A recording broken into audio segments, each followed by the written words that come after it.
Assalamualaikum warahmatullahi wabarakatuh. Perkenalkan, saya Faizatul Awaliyah, asal instansi Poltekkes Kemenkes Yogyakarta, Prodi D3 Keperawatan dengan NIM P071220122011. Nah, pada kesempatan kali ini saya akan menjelaskan apa sih itu penyakit TBC dan bagaimana cara mengobatinya, dan ada beberapa tips nih teman-teman, bagaimana caranya batuk efektif yang benar pada penderita TBC. Nah, tonton videonya sampai habis ya teman-teman. TBC merupakan penyakit yang sungguh berbahaya dan mematikan karena disebabkan oleh bakteri Mycobacterium tuberculosis. Nah, di sini penyakit tuberkulosis ini penularannya disebabkan oleh droplet atau percikan air ludah, dan teman-teman bisa ditularkan karena kontak langsung dengan penderita itu sendiri.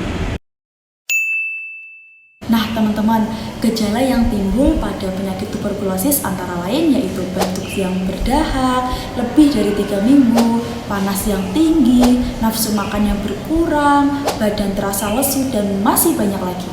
Tadi saya sudah menyebutkan beberapa gejala tuberkulosis.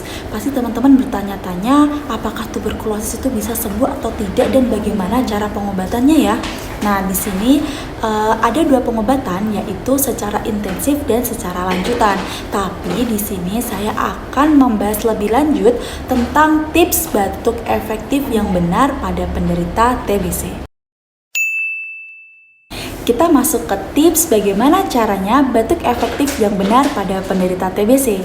Nah, yang pertama, minum air hangat terlebih dahulu sebelum melakukan latihan batuk efektif.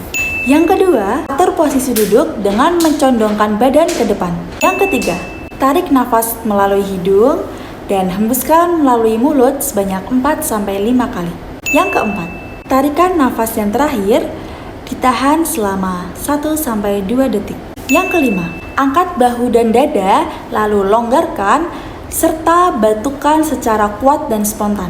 Yang keenam, keluarkan dahak sampai berbunyi. Yang ketujuh, lakukan berulang kali sesuai kebutuhan. Ingat ya teman-teman, hindari batuk yang berlebihan karena akan menyebabkan kelelahan dan hipoksia di dalam tubuh kita. Ya, buang dari mulut. Tarik nafas, Mbak. 1, 2, 3, batukan, Mbak. Itu tadi adalah video singkat mengenai tuberkulosis dan bagaimana caranya batuk efektif yang benar pada penderita tuberkulosis. Cukup sekian dari saya, semoga bermanfaat. Wassalamualaikum warahmatullahi wabarakatuh.